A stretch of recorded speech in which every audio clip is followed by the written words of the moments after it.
घर में हम माँ बेटी ही रहते थे। मैं नौकरी करती थी। मेरी माँ का कहना था कि अगर तेरी शादी करवा दी तो फिर इस घर में पैसे कहाँ से आएंगे। ऐसा बहुत से घरों में होता है कि अगर कोई लड़की गलती से कमाने लग जाती है और वह एक रोटी कमाने वाली हो तो फिर उसकी शादी नहीं होती। लेकिन मेरी उम्र बहुत ज्यादा हो रही थी और मेरी उम्र मेरी शक्ल से भी नजर आती थी। फिर मैं उन्हें कहती थी कि मैं शादी के बाद भी आपको पैसे भेजती रहूंगी, लेकिन ये बात माँ नहीं मानती थी। उसका कहना था कि शादी के बाद तू बदल जाएगी और मैं इसी घर में पड़ी मर जाऊंगी और तुझे खबर तक नहीं होगी।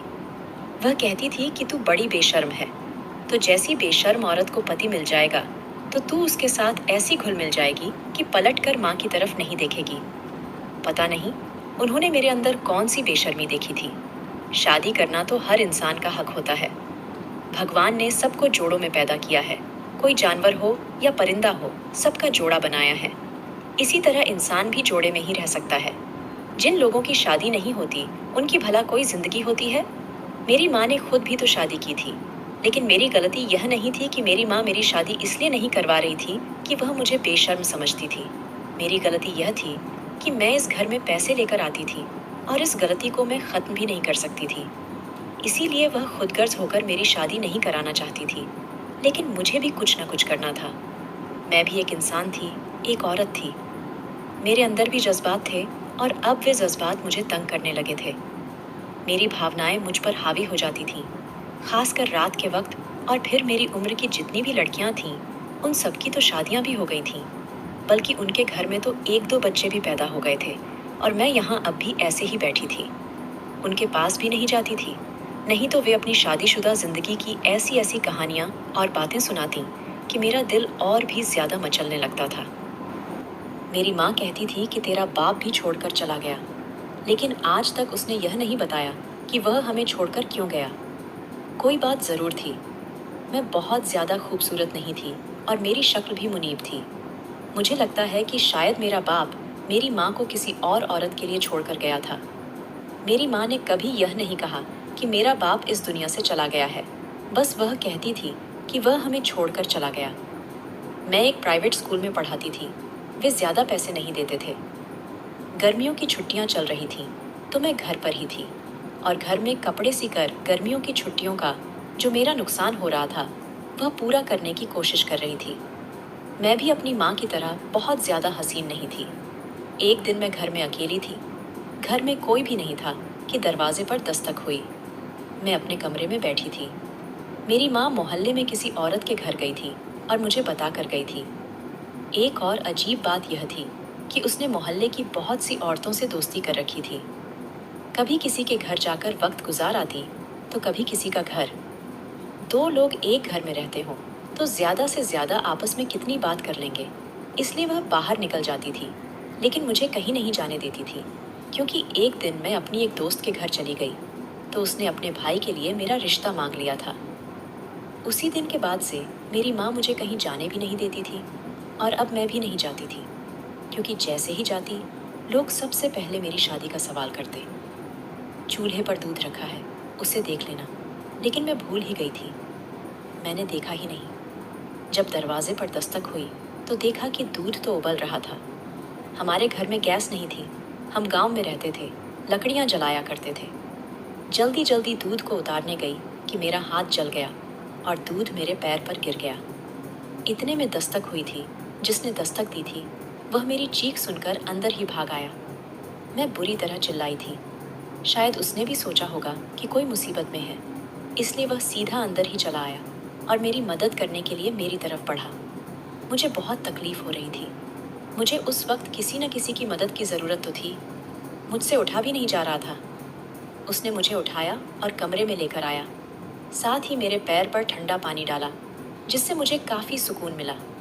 लेकिन जब मैंने देखा तो मैं हैरान रह गई। वह कोई और नहीं बल्कि कोई भिखारी था। लेकिन उसे भिखारी कहना मुनासिब नहीं होगा। उसके नैन नक्श बहुत अच्छे थे। उसकी कद काठी भी बहुत ही अच्छी थी।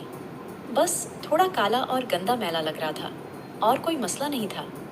सारे गरीब लोग बदसूरत तो नहीं होते, जिस तरह सारे अमीर लोग खूबसूरत नहीं होते। कुछ ऐसे भी होते हैं जो वैसे तो गरीब होते हैं, लेकिन इंसान उन्हें देखता है तो सोचता है कि अगर इनका मुंह हाथ धुलाया जाए, इन्हें अच्छे कपड़े पहनाए जाएं, तो ये किसी हीरो से कम नहीं लगेंगे। ये आदमी भी कुछ ऐसा ही लग रहा था। उसने भी मदद की। मैंने उससे अचानक अपना हाथ पीछे कर लिया। मैंने कहा, तुम्हारी हिम्मत कैसे हुई अंदर आने की? तुमने मुझे हाथ कैसे लगाया? उस शख्स ने कहा कि मैं तो यहाँ पर भीख मांगने आया था। आपकी चीखने की आवाज़ सुनी तो मदद को चला आया। भलाई का तो ज़माना ही नहीं है। अगर आपको बुरा लगा हो तो मुझे माफ़ कर दें। मैं शायद ज़्यादा ही बोल गई थी, लेकिन उसने मेरी मदद की थी। अगर वह मुझे वक्त पर उठाने नहीं आता तो मैं वहीं पड़ी रह जाती, क्योंकि मेरे पैर जले थे और मुझसे उठा भी नहीं जा रहा था। मैंने उससे कहा कि मुझे माफ़ कर दो, बस मैं गुस्से में थी। मैंने उससे पूछा, तुम भीख क्यों मांग रहे थे? क्या तुम्हें भूख लगी है? वह कहने लगा कि मुझे बहुत भूख लगी है, 2 दिन से खाना नहीं खाया। मैंने कहा, ठीक है, तुम यहीं बैठो, मैं तुम्हारे लिए भी खाना लेकर आती हूँ। मैंने शॉपर्स में 2 रोटियां और थोड़ा सब्जी डिब्बे में डालकर शॉपर्स में डाल दिया और उसे पकड़ा दिया। उसने मुझे बहुत दुआएं दी और कहा कि आज तक मुझसे इतनी नर्म से कोई भी पेश नहीं आया। जब से फकीर बना हूँ, लोगों की ऐसी ऐसी बातें और हरकतें देखी हैं कि इंसानियत के ऊपर से विश्वास ही उठ गया है। उस वक्त मुझे समझ नहीं आई कि उसने यह क्यों कहा कि फकीर बना हो। वह तो था ही भिखारी, किसी भिखारी की औलाद होगा, उसका बाप भी भिखारी होगा, तभी वह यही काम करता होगा। आपकी बहुत मेहरबानी। मैंने कहा, कोई बात नहीं, तुमने भी तो मेरा इतना ख्याल किया है। वह कहने लगा, हाँ, आप जैसी खूबसूरत लड़की को देखकर मैं इसे मुसीबत में कैसे छोड़ सकता था। आप वाकई बहुत खूबसूरत हैं और सबसे ज्यादा आपके पैर खूबसूरत हैं, लेकिन अफसोस कि आपका पैर जल गया है। आज तक किसी ने कभी मेरी तारीफ नहीं की थी। जब मैं जवानी की दहलीज पर थी तो कुछ लोग मेरी तरफ भी देख लेते थे, लेकिन यूं कोई किसी के पैरों की तारीफ नहीं करता, क्योंकि पैर हमारे शरीर का ऐसा हिस्सा होता है जो सबके सुंदर नहीं होते। उसने बातों बातों में मेरी तारीफ कर दी। मुझे उसकी तारीफ बहुत अच्छी लगी। वह कहने लगा कि मेरे साथ एक बूढ़ा भिखारी भीख मांगता है, जो कभी कभी एक मरहम भी बेचता है। मैं आपके लिए लाऊंगा कि अगर इसे जले हुए जख्म पर लगाएं तो फौरन ठीक हो जाता है। मैंने कहा, ठीक है, लेकिन कल तुम इसी वक्त आना, क्योंकि इस वक्त मेरी माँ घर पर नहीं होती है, और अगर उन्होंने मुझे तुम्हारे साथ देख लिया तो तुम्हें बुरा भला कहेंगी और मुझे भी डांट पड़ेगी। उसका कहना था कि मेरा नाम आनंद है। मैंने भी अपना नाम बताया। उसने कहा कि आप फिक्र न करें, मैं आपके लिए किसी भी मुसीबत का कारण नहीं बनूंगा। बातें करने से वह बिल्कुल भी भिखारी नहीं लगता था। कितने आराम से, नर्मता से और अच्छे तरीके से बात कर रहा था। इसके बोलने का अंदाज ऐसा था जैसे कोई खानदानी आदमी होता है। खानदानी नहीं तो कम से कम पढ़ा लिखा तो लग ही रहा था, लेकिन यह कहाँ से पढ़ा लिखा था? बस लगता है इसके बोलने का तरीका ही ऐसा था। अगले दिन वह इसी वक्त पर आया और मेरे लिए मरहम लेकर आया। उसने कहा कि मैं खुद आपके जख्मों पर मरहम लगा देता हूँ। जाने क्यों मुझे उस शख्स से बहुत ही अपनापन महसूस हो रहा था। अब वह रोज ही मेरे पास आने लगा। हम लोगों की दोस्ती हो गई और हमने उसे दोस्ती करने दी थी। क्या लड़का लड़की दोस्त नहीं हो सकते? मुझे नहीं लगता। तो उसके दिल में ऐसी कोई बात थी और न ही मेरे दिल में। उसने मेरी मदद की थी। इसी तरह हम रोज मिलने लगे। वह आ जाता, मैं उसके लिए पहले से ही खाना निकाल कर रख देती थी और उसे खाना खिलाती थी। अगर कभी अपने लिए कुछ अच्छा बनाती तो भी उसे दे देती। लेकिन अगर मेरी माँ घर पर नहीं होती, किसी के घर गई होती, तो मैं उसे घर में ही बुला लेती और हम खूब सारी बातें करते और खाना भी एक साथ खाते। मैंने उसे अपने पिता के कुछ पुराने कपड़े भी दिए। मैंने कहा कि नए कपड़े पहनकर और साफ सुथरे रहो। उसने कहा कि अगर मैं साफ सुथरा रहूंगा तो मुझे भीख कौन देगा? मैंने कहा कि यह क्या बात है? तुम्हें क्या लगता है लोग तुम्हें गंदा रखने के पैसे देते हैं? इस बात पर हम दोनों हंसने लगे। कभी कभी बातें करते हुए उसकी जुबान से ऐसी चीजों का जिक्र निकल जाता जिससे मैं हैरान रह जाती। मैंने कहा, तुम्हें उन चीजों के बारे में कैसे पता है? तो उसने कहा कि मैं बहुत जगह घूमता रहता हूँ। कहीं कोई बैठा हो तो पीछे से जाकर बैठ जाता हूँ और उनकी बातें सुनता रहता हूँ। इसीलिए मेरी जानकारी बहुत ज्यादा है। यानी उसके पास बहुत ज्यादा ज्ञान था और उसे बहुत सारी जानकारी थी। हमारी दोस्ती गहरी हो गई और यह दोस्ती एक दिन मोहब्बत में बदल गई। उसने कहा कि तुम्हारी अब तक शादी क्यों नहीं हुई? तुम तो अच्छी खासी समझदार लगती हो। मैंने कहा कि मैं अगले साल 28 साल की हो जाऊंगी, लेकिन जाने क्यों मेरी माँ मेरी शादी नहीं करती। वह कहती है कि पुरुष बेवफा होते हैं, छोड़कर चले जाते हैं। इसीलिए वह मेरी शादी नहीं कराना चाहती, क्योंकि माँ ने कह दिया कि तू शादी का ख्याल ही अपने दिल से निकाल दे, और यह ना समझ कि आज नहीं तो कल तेरी माँ शादी करवा देगी। मुझे तेरी शादी करवानी ही नहीं है, और मेरी माँ के पास शादी के लिए पैसे भी नहीं हैं। कहने लगा कि एक ऐसा शख्स तुम्हारे सामने बैठा है। मैंने कहा, लेकिन तुम तो भिखारी हो, तुमसे शादी करने को मेरी माँ कभी नहीं मानेगी। उसका कहना था कि अगर मोहब्बत करती हो तो मुझसे शादी कर लो। मोहब्बत का इजहार तो हम लोग कर रहे थे, लेकिन इस तरह से नहीं कि जैसे यह कहा हो कि एक दूसरे के बिना नहीं रह सकते। बस उसने कहा था कि अच्छी लगती हो। मैंने कहा कि तुम भी अच्छे हो, लेकिन मैं भिखारी से शादी कैसे कर सकती थी? अगर मेरी माँ मान जाती, क्या तब भी यह कोई अच्छा फैसला होता? ऐसा कौन करता है भला? उसने कहा कि क्या सोचने लगी हो? मेरी बात मानो, मैं तुम्हें विश्वास दिलाता हूँ कि तुम्हें पछताना नहीं पड़ेगा। मुझ पर भरोसा करो। ये कैसे कह सकता था कि तुम पछताओगी नहीं? जाहिर है मुझे पछताना ही पड़ता। वह भिखारी था, सारा जीवन मांगता रहा। वह अपना घर नहीं चला सकता था। मैंने उसकी बात का कोई जवाब नहीं दिया, और वह भी वहां से चला गया। कहने लगा कि तुम्हारी खामोशी को इनकार समझकर यहाँ से जा रहा हूँ, दोबारा कभी नहीं आऊँगा। लेकिन रात को उसके बारे में सोचती रही, उसे याद करती रही। अपनी माँ से पूछा कि तुम मेरी शादी क्यों नहीं करती?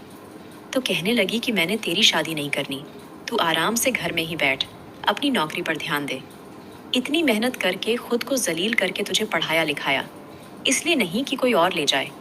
और वैसे भी मर्दों का क्या भरोसा है, ये किसी पर भी मेहरबान नहीं होते। मैंने अपनी माँ से कहा कि क्या दुनिया के सारे मर्द एक जैसे होते हैं? क्या तुम्हारा पिता भी ऐसा ही था? क्या तुम अपने पिता और भाई को भी ऐसा ही कहती हो कि वे बेवफा हैं और बिल्कुल भी अच्छे नहीं हैं? तो वह कहने लगी कि हाँ, सारे मर्द एक जैसे नहीं होते, लेकिन सबकी किस्मत अच्छी नहीं होती। और कहते हैं कि बेटियों की किस्मत उनकी माँ पर ही निर्भर होती है। तुम्हारी माँ भी तो बदकिस्मत थी ना, तुम भी ऐसी ही हो।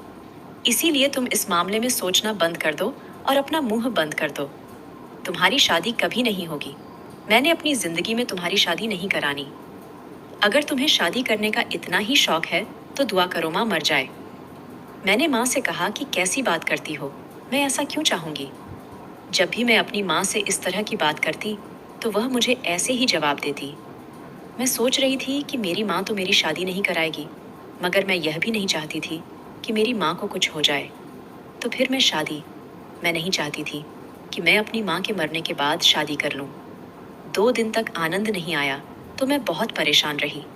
जाने क्यों मुझे उसकी सारी बातें याद आ रही थीं। वह जैसा भी था, कम से कम अपनी बात का पक्का तो था। मुझसे मोहब्बत करता था। सोचने लगी कि क्या कभी कोई मुझसे मोहब्बत करेगा? क्या कभी कोई अमीर इंसान जो अच्छी नौकरी करता हो और उसका बड़ा घर हो, क्या वह मुझसे मोहब्बत करेगा? भला इसी भिखारी के जरिए ही मुझे मोहब्बत मिलनी हो। मुझे तो मोहब्बत ही चाहिए थी ना। बहुत खुशकिस्मत होते हैं वे लोग जिन्हें मोहब्बत मिलती है, और जब मोहब्बत मिल जाती है तो फिर सब कुछ ठीक हो जाता है। मेरी जितनी भी सहेलियों की शादी हुई थी, उन्होंने भी सिर्फ दौलत ही देखी थी, लेकिन उनमें से कोई भी बहुत ज्यादा खुश नहीं थी। कोई कहती थी कि मुझे वक्त नहीं देता, कोई कहती थी कि मेरा एहसास नहीं करता, तो कोई कहती थी कि उसका किसी और के साथ चक्कर चल रहा है। क्या मुझे आनंद जैसी मोहब्बत करने वाला इंसान दोबारा मिल सकता था? यहाँ पर कोई ऑप्शन तो नहीं लग रहे थे। 2 दिन बाद मुझे आनंद दूर से नजर आया। वह मेरे घर नहीं आ रहा था, बल्कि सड़क पर कहीं अपने काम में व्यस्त था। मैं अपने घर से बाहर भागी और जाकर उसे रोका। वह मुझसे ऐसे पेश आया जैसे मुझे जानता ही ना हो। ऐसा लग रहा था कि वह नहीं, मैं भिखारी हूँ और मोहब्बत की भीख मांगने के लिए खड़ी हूँ, और वह मुझे कह रहा है कि चलो चलो, निकलो यहाँ से, माफ करो, मेरे पास कुछ नहीं है। मैंने उससे कहा कि इस तरह क्यों कर रहे हो? तो कहने लगा कि आपको मुझसे दूर रहना चाहिए, और आप एक पढ़ी लिखी लड़की हैं। आपका मुझसे वैसे भी कोई रिश्ता और मतलब नहीं हो सकता। मैंने कहा कि तुम तो गुस्सा ही हो गए हो, क्या तुम मुझे सोचने की मोहलत भी नहीं दे सकते थे? उसने मुझे हैरान होकर देखा। मैंने कहा कि मैं तुमसे शादी करने के लिए तैयार हूँ, मैं तुम्हारे साथ शादी करूँगी, पर तुम्हें मुझसे वादा करना होगा कि तुम हमेशा मेरी मदद करोगे, मुझे बहुत खुश रखोगे, हमेशा मुझसे ही मोहब्बत करोगे, कभी बदलोगे नहीं। उसने कहा कि मैं कभी नहीं बदलूंगा, मैं आपसे वैसे ही मोहब्बत करूंगा। आप मुझे बहुत अच्छी लगती हैं। और मैंने अपनी माँ से छुपकर इस भिखारी के साथ शादी कर ली। अब वह भिखारी मेरा पति था। वह रोज हमारे घर मांगने के लिए आता। मैं चुपके चुपके से खाना और जो भी चीज़ खुद के लिए रखी थी उसे दे देती। कभी उसे कपड़े देती, कभी कोई और चीज़। मैं उसे थोड़े बहुत पैसे भी दे देती थी। मैंने कहा था कि मैं पैसे कमाऊंगी, तुम पैसे मुझसे ले जाया करो और कोई कारोबार शुरू करेंगे, अपना घर बनाएंगे, सब कुछ करेंगे। लेकिन एक दूसरे के लिए तरसते भी रहते थे, क्योंकि हम एक दूसरे के पास बैठकर बातें नहीं कर सकते थे, एक घर में नहीं रह सकते थे। आखिरकार वह मेरा पति था। यूं एक दूसरे को दूर दूर से देखना और एक दूसरे के साथ रहना अजीब लगता है, वह भी तब जब शादी हो चुकी है। जब शादी हो जाती है तो फिर दिल में जज्बात बदल जाते हैं। मेरे साथ भी यही हो रहा था और उसके साथ भी हो रहा था। और एक दिन कुछ ऐसा हुआ कि मैं हैरान परेशान रह गई। एक दिन आनंद घर आया और उसने अपने थैले में से मुझे कुछ निकाल कर दिया, जिसे देखकर मेरे पैरों तले से जमीन खिसक गई। वह 1000 रुपए थे। मैंने उससे कहा कि यह पैसे तुम कहाँ से लाए? और वह कहने लगा कि आपको मुझे पैसे देने की ज़रूरत नहीं है, बल्कि मैं तुम्हें पैसे दिया करूँगा। अभी मुझसे मत पूछो कहाँ से लाए हैं, लेकिन मैं रोज़ इसी तरह पैसे लाया करूँगा। तुम इन पैसों को संभाल कर रखना और अपना दहेज बनाना, क्योंकि वह दहेज कल को हमारे ही काम आएगा। जो भी चीज़ तुमने बनानी हो, तुम बनाओ। फ्रिज, टीवी, बेड, फर्नीचर का सामान, सब कुछ बनाकर पहले से ही रखो। और अगर पैसे बच जाएं, तो उन्हें अपने पास सुरक्षित रखना। मैंने उसे कहा कि तुम कोई गलत काम तो नहीं कर रहे? तो कहने लगा कि मैं भिखारी हूँ, इससे बुरा और क्या काम होगा। चिंता मत करो, कोई गलत काम नहीं कर रहा। वह मेरे लिए रोज ढेर सारे पैसे लाया करता था और मुझसे बहुत मोहब्बत करता था। एक दिन माँ ने उसे देख लिया और कहा कि तुम्हें और कोई काम नहीं है, रोज इसी घर में भीख मांगने आ जाते हो। तुम्हें क्या किसी ने यह कहा है कि हम बहुत अमीर हैं? हमारे पास खुद कुछ नहीं है, जाओ, माफ करो। उन दिनों मेरी मौसी भी हमारे घर रह रही थी और मैं उन लोगों के सामने कुछ नहीं बोल सकती थी। आनंद भी वहां से चुपचाप चला गया, लेकिन मुझे बहुत बुरा लगा। मैं उन लोगों को कैसे बताती कि जिसे वे फकीर समझ रहे हैं वह मेरा पति है, इस घर का जमाई है। मेरा पति वहां से गया था कि मेरी मौसी ने एक ऐसी बात कर दी जिसे सुनकर मेरे पैरों तले से जमीन निकल गई। मेरी मौसी ने कहा कि तुम्हारी बेटी बड़ी हो रही है और इसकी इतनी उम्र हो गई है, अब तक इसके लिए कोई रिश्ता नहीं आया है, लगता है मुझे कुछ करना पड़ेगा। माँ ने कहा कि तुम क्या करोगी, जरा बताओ तो, तुम्हारे दिल में क्या चल रहा है? दोनों बहनें हंसी मजाक में बातें कर रही थीं जब मेरी मौसी ने कह दिया, इसकी शादी मेरे बड़े देवर से करवा दो। मेरी माँ के हाथ से सब्जी वाली टोकरी गिर गई। माँ ने कहा, तुम्हें शर्म नहीं आती, जवान भांजी के लिए अपने बेटे का रिश्ता भेजते हुए? वह बेटा जिसने खुद अपनी पहली पत्नी को तलाक दे दिया है और अब तक उसके बच्चों का खर्च दे रहा है। तो कहने लगी, क्या हो गया है, तुम्हारी बेटी में क्या खास है? शक्ल सूरत तो कोई अच्छी है नहीं, खाली बीए की डिग्री है, तो उससे क्या हो जाएगा? कितना कमाती है? महीने का 10 से 15 हज़ार। इतना अच्छा रिश्ता बता रही हूँ तुम्हें। और पहली तो उसकी पत्नी बदतमीज थी, इस कदर की तमीज के उसने तलाक ना दिया तो और क्या करता। लेकिन यह तो मेरे घर की बच्ची है, समझ लो कि एक घर से निकलेगी दूसरे घर में चली जाएगी। ससुराल वाला तो कोई मसला ही नहीं है, वह भी तो उसका अपना घर है। मेरे पैर पहले से ही इस घर में जमे हुए हैं, या मेरी देवरानी बनेगी तो मैं इसका बहुत ख्याल रखूंगी। मेरी माँ वैसे तो अचानक से बहुत हैरान हो गई थी और बहुत गुस्से में भी आ गई थी, लेकिन फिर मेरी मौसी ने ऐसी बात कर दी कि मेरी माँ भी सोच में पड़ गई। मेरी मौसी ने कहा, छोड़ इस घर को, तुम किराए के घर में हो, 2 लोगों के लिए तुम किराया देती हो, तुम भी मेरे साथ चलो, मेरा भी तो पति इस दुनिया में नहीं है। दोनों मिलकर बैठेंगे, बहनें बातें करेंगी, क्या मसला है इसमें? अपनी बेटी से दूर भी नहीं रहना पड़ेगा, तुम्हारी आंखों के सामने ही रहेगी। मेरे घर में छत पर एक कमरा खाली है, तुम्हारे रहने का इंतजाम कर दूंगी। और दहेज की क्या जरूरत है? इस घर में जो भी सामान है वह सारा सामान उठाकर इधर आ जाओ। मेरी मौसी तो जैसे कोई जादूगरनी थी, उसने मेरी माँ की दुखती रग पर हाथ रख दिया कि मेरी माँ को भी अकेला नहीं रहना पड़े और उन्हें दहेज भी नहीं बनाना पड़े और शादी भी आराम से हो जाएगी। मेरी माँ सोच में पड़ गई थी और मुस्कुराई भी थी। मौसी समझ गई थी कि तीर निशाने पर लगा है और अब उनका निशाना कभी चूकता नहीं है। वह अपने नाकारा और बद दिमाग देवर के लिए मेरा रिश्ता लेना चाहती थी और यह होने वाला था। लेकिन मैं लोगों को क्या बताती कि मैं तो पहले ही शादी कर चुकी थी। मैं आनंद को यह बात बताना चाहती थी। यह बताना चाहती थी कि जो भी करना है जल्दी करो। किसी दिन साफ सुथरा होकर हमारे घर आओ और मैं अपनी माँ से झूठ बोल दूंगी कि वह हकीकत में फकीर नहीं है। कुछ भी कर लूंगी, लेकिन वह मेरे घर आए और आकर मेरा रिश्ता मांगे। लेकिन आनंद को आज 7वां दिन था कि वह मेरे घर आया ही नहीं। मैं बहुत ज्यादा परेशान हो चुकी थी। मुझे समझ नहीं आ रहा था कि मैं क्या करूं। क्या मुझे धोखा देकर चला तो नहीं गया था? लेकिन यह कैसा धोखा था कि उसने अपने पैसे मेरे हवाले कर दिए थे? नहीं, उसने मुझे धोखा नहीं दिया था। वह मुझे धोखा नहीं दे सकता था। जरूर उसके साथ कुछ हो गया था या वह फंस गया था। मेरा दिल में बुरे ख्यालात आ रहे थे। कुछ समझ नहीं आ रहा था कि क्या करूं। एक दिन मैं घर में अकेली थी। मेरी माँ भी घर नहीं थी कि आनंद आ गया। मैंने उसे देखते ही फूट फूट कर रोना शुरू कर दिया। मैंने कहा कि 7 दिन से मेरी जान निकल गई थी। तुम पता नहीं कहाँ रह गए थे। क्या हो गया तुम्हें? वह कहने लगा कि मैं बिल्कुल ठीक हूँ, बस एक मुसीबत में फंस गया था। तुम्हें बाद में आराम से बताऊंगा। आनंद को देखते ही मैंने उसका हाथ पकड़कर घर के अंदर खींच लिया, क्योंकि मेरी माँ घर पर नहीं थी। मैंने कहा कि मुझे तुमसे बहुत ज़रूरी बात करनी है, लेकिन वह मेरी ज़रूरी बात को बिल्कुल भी नहीं समझ रहा था और कहने लगा कि हाँ, मुझे भी तुम्हें कुछ दिखाना है। उसने थैले में हाथ डाला।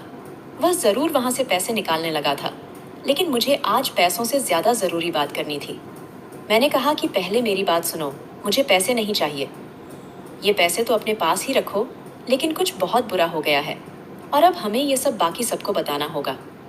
लेकिन वह मेरी बात नहीं सुनता था। फिर उसने एक ऐसी चीज़ निकाली जिसे देखकर मेरे पैरों तले से ज़मीन निकल गई और मैंने उससे एक ही लफ्ज़ कहा कि तुम मुझे तलाक दे दो।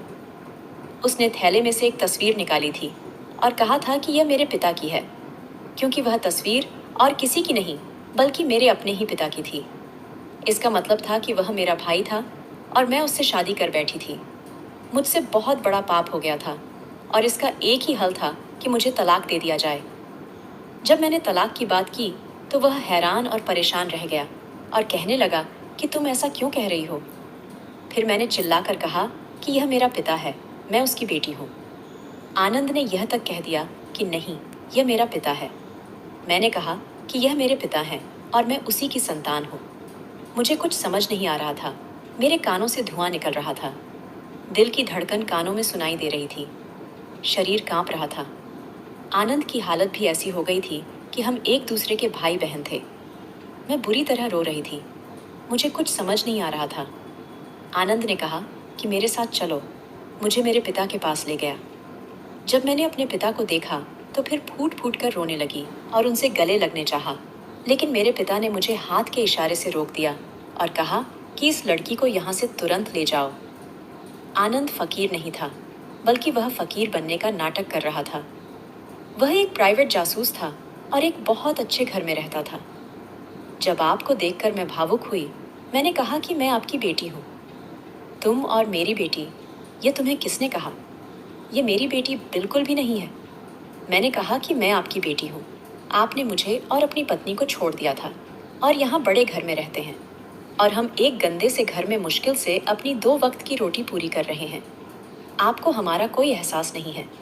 फिर मेरे पिता ने मुझे एक ऐसी बात बताई कि मेरे पैरों तले से ज़मीन निकल गई और मेरे सिर से आसमान भी उड़ गया।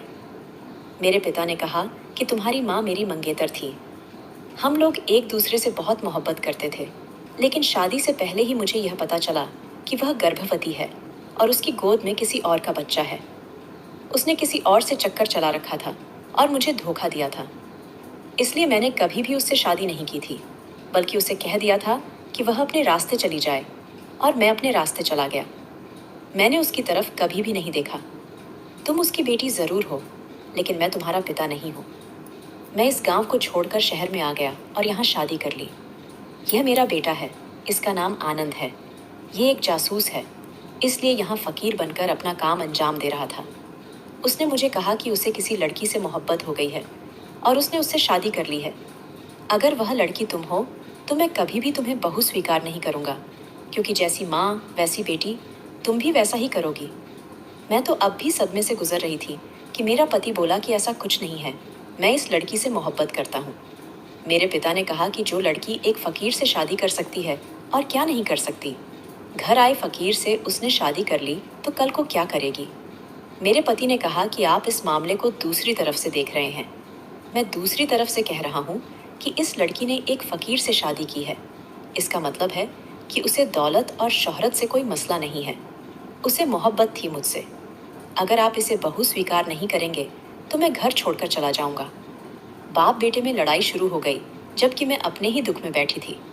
वापस घर आई। मुझे आनंद ने कहा था कि मैं रिश्ता लेकर आऊंगा और हम तुम्हें तरीके से विदा करके ले जाएंगे। मैंने अपनी माँ को सब कुछ बता दिया तो मेरी माँ ने मेरे मुंह पर थप्पड़ मारा और कहा कि तुझे शर्म नहीं आती, तूने मेरी पीठ के पीछे यह सब किया था। मैंने अपनी माँ को हकीकत बताई कि आपने भी तो यही वजह की थी। मेरी माँ ने सिर झुका लिया। तू सारी जिंदगी मुझसे झूठ बोलती रही कि तेरा बाप हमें छोड़कर चला गया। अब तू मुझे यह बता दे कि मेरा असली बाप कौन है। मेरी माँ ने कहा कि वह इस दुनिया में नहीं है।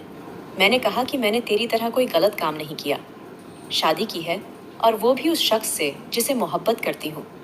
अब तुझे मुझे विदा करना ही होगा। मेरी माँ चुप हो गई। वह कुछ नहीं कर सकती थी, लेकिन मैं अपनी माँ को छोड़कर भी नहीं जा सकती थी और इस घर में भी नहीं रख सकती जहाँ उनका पूर्व आशिक रहता है। समझ नहीं आता कि क्या करूँ। यहाँ पर आनंद ने मेरी बहुत बड़ी मुश्किल दूर कर दी। उसने कहा कि हम अलग रहेंगे क्योंकि मेरे 2 भाई और भी हैं। मैं नहीं चाहता कि तुम्हारी जिंदगी ताने सुनते गुजरे। तुम्हारी माँ हमारे साथ रह सकती है। आनंद ने मुझे और मेरी माँ को एक अलग घर में रखा और हम लोग यहाँ खुशी खुशी रहते हैं। दुनिया की हर सुविधा हमारे पास है, लेकिन आनंद आज भी मुझ पर इस बात के लिए रश्क करता है कि तुमने बिना कुछ देखे मुझसे शादी कर ली।